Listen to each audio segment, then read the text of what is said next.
Doctor Sasikumar. അങ്ങ് ശാസ്ത്രജ്ഞനാണ്. ISROയിലും റോയിലും ഒക്കെ അങ്ങ് പ്രവർത്തിച്ചിട്ടുണ്ട്. അപ്പോൾ ഇന്ന് ഈ ഇസ്രയേൽ ഇറാനെതിരെ നടത്തിയ ആക്രമണത്തിൻ്റെ വാർത്തകളിൽ ഈ സ്റ്റക്സ്നെറ്റ് എന്ന് പറഞ്ഞൊരു കമ്പ്യൂട്ടർ വേം അതിനെപ്പറ്റി പരാമർശിക്കുന്നുണ്ട്. അമേരിക്കയും ഇസ്രയേലും കൂടി സംയുക്തമായി വികസിപ്പിച്ചെടുത്ത ഒരു വേം എന്ന് പറയാം. കമ്പ്യൂട്ടർ വൈറസ് എന്ന് പറയുന്നതായിരിക്കും ചിലപ്പോൾ ശരി. കമ്പ്യൂട്ടർ വേം എന്ന റിപ്പോർട്ടുകളിൽ കാണുന്നുണ്ട്. ഇത് 2010 ജൂൺ 17 ഉണ്ടാക്കിയവരെടുത്താണ്. പക്ഷേ ശരിക്കും ബെലാറസിലെ ഒരു ശാസ്ത്രജ്ഞൻ ഉണ്ടാക്കിയതാണിത് കുറേ വർഷങ്ങൾക്ക് മുമ്പ്. അപ്പോൾ ഇതെങ്ങനെയായിരിക്കും പ്രവർത്തിച്ചിട്ടുണ്ടാവുക എന്നുള്ളത് ലളിതമായി നമുക്ക് പ്രേക്ഷകർക്ക് പറഞ്ഞു കൊടുക്കാൻ കഴിയുമോ എന്നാണ് ഞാൻ അങ്ങയോട് ചോദിക്കുന്നത്. ഇതിൽ കാണുന്നത് എന്താണെന്ന് വെച്ച് കഴിഞ്ഞാൽ കുറേ കാര്യങ്ങൾ എന്നെപ്പോലെ ഒരു സാധാരണ ആൾ വായിക്കുമ്പോൾ സങ്കീർണമാണെന്ന് തോന്നും.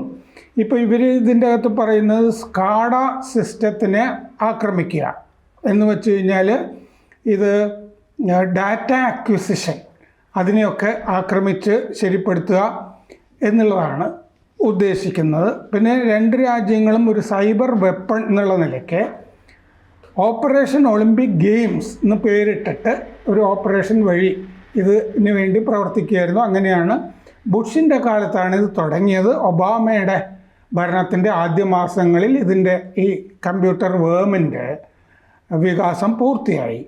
ആണവ ഘടകങ്ങൾ വേർതിരിക്കുന്നതാണല്ലോ സെൻട്രിഫ്യൂജ് എന്ന് പറയുന്നത്. അവയെ വേർപെടുത്തുക അല്ലെങ്കിൽ ചിതറിപ്പിക്കുക എന്നുള്ള ഉദ്ദേശങ്ങളൊക്കെ ഈ കമ്പ്യൂട്ടർ വേമിനുണ്ട് എന്ന് പറയുന്നു. മൈക്രോസോഫ്റ്റ് വിൻഡോസ് ആപ്ലിക്കേഷൻസാണ് ഉപയോഗിക്കുന്നത്.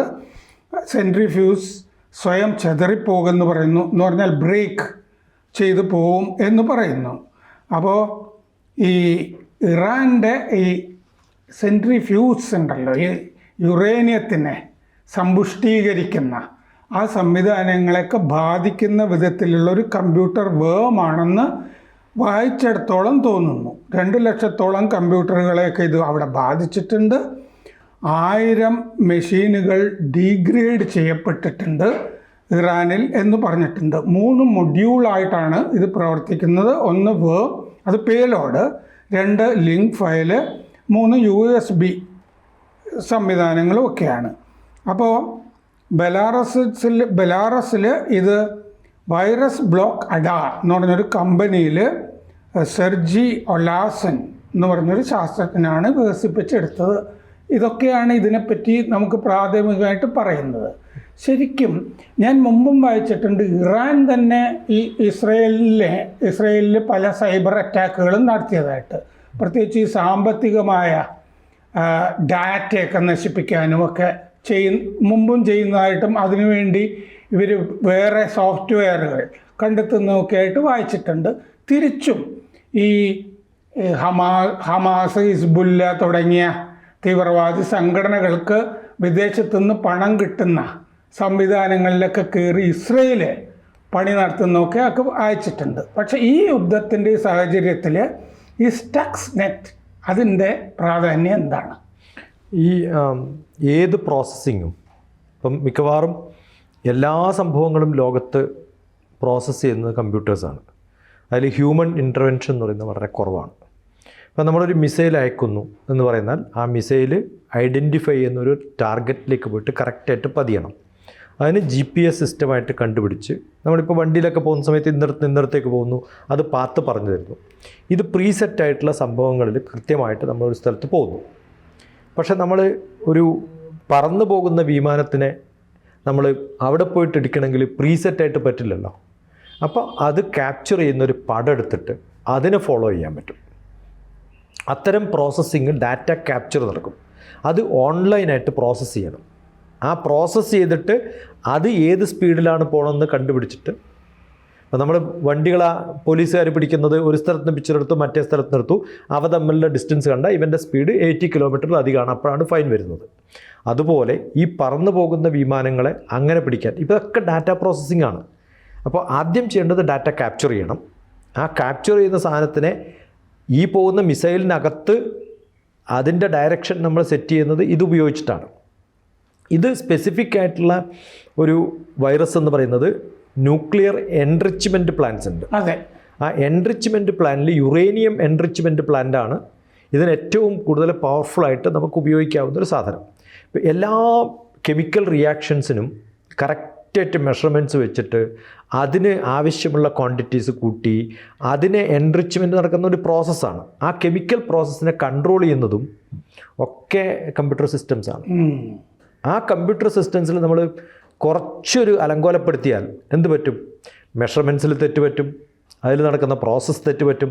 അപ്പോൾ എല്ലാ പ്രോസസ്സിങ്ങും അവതാളത്തിലാക്കാൻ വേണ്ടിയിട്ട് ഉപയോഗിക്കുന്ന ചെറിയ ഒരു വൈറസ്, അത് ഇപ്പോൾ GPS സിസ്റ്റത്തിൽ വൈറസ് ഉണ്ടാക്കണമെങ്കിൽ ഏത് മെഷർമെൻ്റ് ആണോ നമ്മുടെ അടുത്ത് വരുന്നത്. അപ്പോൾ ഡോക്ടർ പറയുന്നത് എന്താണെന്ന് വെച്ചാൽ ഈ യുറേനിയം എൻറിച്ച്മെൻറ്റ് സമ്പുഷ്ടീകരണത്തിന് ഈ കമ്പ്യൂട്ടറുകൾ അനിവാര്യ ഘടകമാണ്. എല്ലാ പ്രോസസ്സിങ്ങും ഇപ്പം നടക്കുന്നത് കമ്പ്യൂട്ടർ വെച്ചിട്ടാണ്. അത് സപ്ലൈ ചെയിൻ മാനേജ്മെൻറ്റ് എന്ന് പറഞ്ഞാൽ ഒരു സാധനം വിറ്റാൽ ആ സാധനം മറ്റിടത്ത് കൊടുക്കുന്നതും, ഒരു സാധാരണ സൂപ്പർ മാർക്കറ്റിൽ ഒരു സാധനം തീർന്നാൽ അത് തീർന്നോ ഇല്ലയോ എന്ന് പോലും നമ്മൾ ഹ്യൂമൻ ഇൻ്റർവെൻഷനോടുകൂടി ഓർഡർ കൊടുക്കേണ്ട കാര്യമില്ല. അതുപോലും ഓട്ടോമേറ്റ് ചെയ്യാണ്. എല്ലാ മെഡിക്കൽ സിസ്റ്റംസും ഓട്ടോമേറ്റ് ചെയ്തു. ഇതിൽ ഏറ്റവും ഓട്ടോമേഷൻ അത്യാവശ്യം പ്രിസിഷൻ കിട്ടാൻ വേണ്ടിയിട്ടാണ് ഓട്ടോമേഷൻ ചെയ്യുന്നത്. കാരണം മനുഷ്യന്മാർക്ക് മെഷർമെൻറ്റൊക്കെ ചെയ്യുന്ന സമയത്ത് അതിന് ചെറിയ ചെറിയ എറേഴ്സ് വരും. അപ്പോൾ ഹൈ പ്രിസിഷനായിട്ട് ചെയ്യാൻ പറ്റുന്ന എല്ലാ സംഭവങ്ങളും ഇന്ന് ലോകത്ത് ഓട്ടോമേറ്റഡാണ്. അതിൽ ന്യൂക്ലിയർ പവർ പ്ലാന്റിലൊക്കെയുള്ള, ഇപ്പം നമ്മൾ ന്യൂക്ലിയർ പവർ പ്ലാന്റിൽ വർക്ക് ചെയ്യാന്ന് പറയുമ്പോൾ സാധാരണ ഒരു സയൻറ്റിസ്റ്റ് നമ്മൾ വിചാരിക്കുക അയാൾ കെമിസ്ട്രി അറിയുന്ന ഒരാളെന്നാണ്. ഇന്ന് അതല്ല. അവരൊക്കെ കമ്പ്യൂട്ടർ ഉപയോഗിക്കുന്നവരാണ്. അവർ വീട്ടിലിരുന്നിട്ട് ചെയ്യുന്ന പല ജോലികളുണ്ടല്ലോ. ഇപ്പോൾ നമ്മൾ സോഫ്റ്റ്വെയർ എഞ്ചിനീയേഴ്സൊക്കെ വീട്ടിലിരുന്നിട്ടാണ് ചെയ്യുന്നത്. അവർ ചെയ്യുന്ന പ്രോജക്റ്റുകൾ എന്തായിരിക്കും? പ്രോജക്റ്റുകൾ വ്യത്യസ്തമായ ആപ്ലിക്കേഷനാണ്. അപ്പോൾ ന്യൂക്ലിയർ പവർ പ്ലാന്റ് നടക്കുന്ന സംഭവങ്ങളെ ഓരോ മെഷർമെൻറ്റ്സും ഇന്ന് മെഷർ ചെയ്യുന്നതും അയക്കുന്നതും ഒക്കെ അവിടുന്ന് അയക്കുന്ന മെഷീൻ ഇൻ്റർനെറ്റ് വഴി അയക്കുന്നു. ആ ഇൻ്റർനെറ്റിൽ ഞാൻ പ്രോസസ്സ് ചെയ്യുന്നു. ഇതൊക്കെ കൺട്രോൾ ചെയ്യുന്ന ഇൻ്റർനെറ്റ് സോഫ്റ്റ്വെയർ, അത് ഉണ്ടാക്കിയിട്ടുള്ള ആൾ, അതിൽ പോകുന്ന ഇൻഫർമേഷൻസ്, ഇതൊക്കെ ടാപ്പ് ചെയ്യാൻ ഇപ്പം എന്താ ബുദ്ധിമുട്ട്? അപ്പോൾ ഇതിൻ്റെ അകത്ത് ഈ നദാൻസ് ഇന്ന് തകർത്തു എന്ന് പറയുന്ന ഫെസിലിറ്റി, ന്യൂക്ലിയർ ഫെസിലിറ്റി, അതിൻ്റെ കുറേ ഭാഗങ്ങൾ ഭൂഗർഭത്തിലാണ്. ഈ സെൻട്രിഫ്യൂജും ഒക്കെ വെച്ചിരിക്കുന്നതൊക്കെ ഭൂഗർഭത്തിലാണ് എന്ന് പറയുന്നുണ്ട്. സാധാരണ നമ്മൾ ഇസ്രയേലിൻ്റെ ഒരു ആക്രമണം എന്ന് പറയുമ്പോൾ ഈ ബോംബേഴ്സൊക്കെ വന്നിട്ട് ഈ ഭൂമിയുമൊക്കെ തുരന്നിത് തകർക്കുന്ന അങ്ങനത്തെ ഒരു ആക്രമണം. അപ്പോൾ രണ്ടും ഉണ്ടായിരുന്നിരിക്കുമോ ഈ ആക്രമണത്തിൽ? ഈ സൈബർ അറ്റാക്കും മറ്റേതും ഉണ്ടായിരുന്നിരിക്കുമോ ഫിസിക്കൽ? നമ്മുടെ എല്ലാ ന്യൂക്ലിയർ ടെസ്റ്റുകളും ഇന്ത്യയിലടക്കം ആക്സിലറേറ്റേഴ്സ് എന്നാണ് പറയുക. ആ ആക്സിലറേറ്റേഴ്സൊക്കെ ഭൂമിയുടെ അടിയിലാണ്. കാരണം ഭൂമിയുടെ പുറത്ത് വെച്ചിട്ട് നമുക്ക് ടെസ്റ്റ് ചെയ്യാൻ പറ്റില്ല.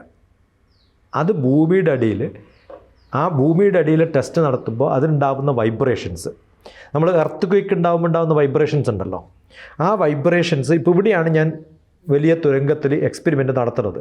അതിന് ചുറ്റുമുള്ള കുറേ സ്ഥലത്ത് അതിൻ്റെ വൈബ്രേഷൻസ് എത്രയുണ്ടെന്ന് മനസ്സിലാക്കിയിട്ടാണ് ഇതിൻ്റെ പവർ കൂട്ടണോ കുറക്കണോ എന്നൊക്കെ ഞാൻ തീരുമാനിക്കുക. അപ്പോൾ ഈ മെഷർമെൻറ്റ്സ് നടക്കുന്നതൊക്കെ ചുറ്റുമുള്ള കുറേ സ്ഥലത്തായിരിക്കും. ഇവിടെ നടക്കുന്നത് ഇപ്പം പൊക്രാനിൽ നടക്കുന്ന സമയത്ത് ശരിക്കും നമ്മൾ അവിടെ ന്യൂക്ലിയർ ടെസ്റ്റ് നടത്തുമ്പോഴും ചെയ്തിട്ടുള്ളത് എന്താണ്? അതിൻ്റെ വൈബ്രേഷൻസ് മെഷർ ചെയ്യുന്നത് മറ്റ് പല സ്ഥലങ്ങളിലുമാണ്.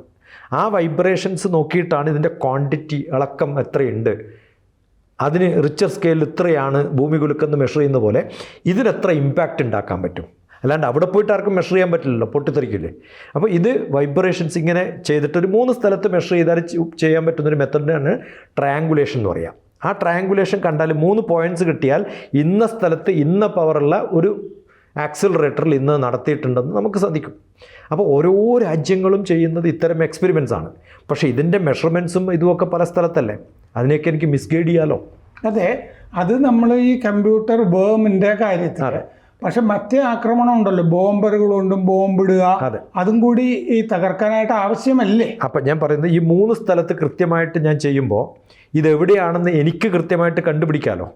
അപ്പോൾ എൻ്റെ ഓപ്പോസിഷനുള്ള ആൾക്ക് ഈ ഡാറ്റയിൽ ആക്സസ് കിട്ടുകയാണെങ്കിൽ ഉറപ്പായിട്ടും അയാൾക്കും കണ്ടുപിടിക്കാമല്ലോ എവിടെയാണ് നിങ്ങൾ ടെസ്റ്റ് ചെയ്യുന്നത്. അതെ. അപ്പോൾ കറക്റ്റായിട്ട് അവിടെ കൊണ്ടിടും, അവിടെ കൊണ്ട് ബോംബിടും. അപ്പോൾ നമ്മളൊരു മിസൈൽ പോകുന്ന സമയത്ത് ഈ മിസൈൽ പോകുന്നുണ്ട് എന്ന് ഞാൻ അറിയുന്നത് ഇത് ഗൈഡ് ചെയ്യുന്ന GPS റിലേറ്റഡ് ആയിട്ടുള്ള മെത്തഡോളജി ഉപയോഗിക്കുന്നത് എനിക്ക് ഹാക്ക് ചെയ്യാൻ പറ്റിയാൽ ഇവൻ പോകുന്നതിന് മുമ്പ് അവനെ കൗണ്ടർ അറ്റാക്ക് ചെയ്യാൻ പറ്റും. അല്ലാണ്ട് എല്ലായിടത്തും ഇത് നോക്കിയിട്ടാണോ ചെയ്യുന്നതെന്ന് പറഞ്ഞാൽ അത് അത്ര എളുപ്പമല്ല. പിന്നെ നമ്മൾ പലപ്പോഴും പറ്റിയിട്ടുള്ളൊരു അബദ്ധം എന്താ വെച്ചാൽ അമേരിക്കയും ഇസ്രയേലും എന്ന് പറഞ്ഞൊരു വാക്ക് നമ്മൾ ഉപയോഗിച്ചല്ലോ. ശരിക്കും പറഞ്ഞാൽ അമേരിക്കയും ഇസ്രയേലും ഇല്ല, അമേരിക്ക ഈക്വൽ ടു ഇസ്രയേൽ എന്നാണ്.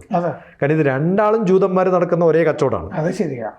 ഞാൻ കടയിൽ വിറ്റില്ലെങ്കിൽ ആ കടയിൽ പോയി മേടിച്ചോ എന്ന് പറയുന്ന സാധാരണ കച്ചവടക്കാരെ പോലെ അമേരിക്കക്കാർ കൊടുക്കില്ല എന്ന് പറഞ്ഞ് ബാൻ ചെയ്യുമ്പോൾ നമ്മൾ ഒട്ടനെ ഇസ്രയേലിൽ പോയിട്ട് സാധനം മേടിക്കും. അവൻ ഇവരുടെ ബ്രദറാണ്, അല്ലെങ്കിൽ ഇയാളുടെ സിസ്റ്ററാണ്. ഇവിടുന്ന് ചെയ്യുന്ന എല്ലാ സംഭവങ്ങളും അവിടത്തേക്ക് അറിയിക്കും. ഇനി ഇതിൻ്റെ അകത്തുള്ളൊരു ചോദ്യം എന്താണെന്ന് വെച്ചാൽ, ആണവ കേന്ദ്രങ്ങൾ ആക്രമിക്കുന്നുള്ളത് നമുക്കറിയാം. ഒരു ഇസ്ലാമിക ബോംബ് ഒരിക്കലും ഇസ്രയേൽ അനുവദിക്കാനും പോകുന്നില്ല. മുമ്പ് നമ്മളോട് തന്നെ പാകിസ്ഥാന് ഞങ്ങൾ തകർത്ത് തരാമെന്ന് പറഞ്ഞാണ് ഇന്ദിരാഗാന്ധി ആ കാലത്ത് റെഫ്യൂസ് ചെയ്തതുമാണ്. അപ്പോൾ ഈ ഒരു ആണവ കേന്ദ്രം തകർക്കണം എന്നുണ്ടെങ്കിൽ ഈ സൈബർ ആക്രമണം കൂടി അനിവാര്യമാണ്, അല്ലേ?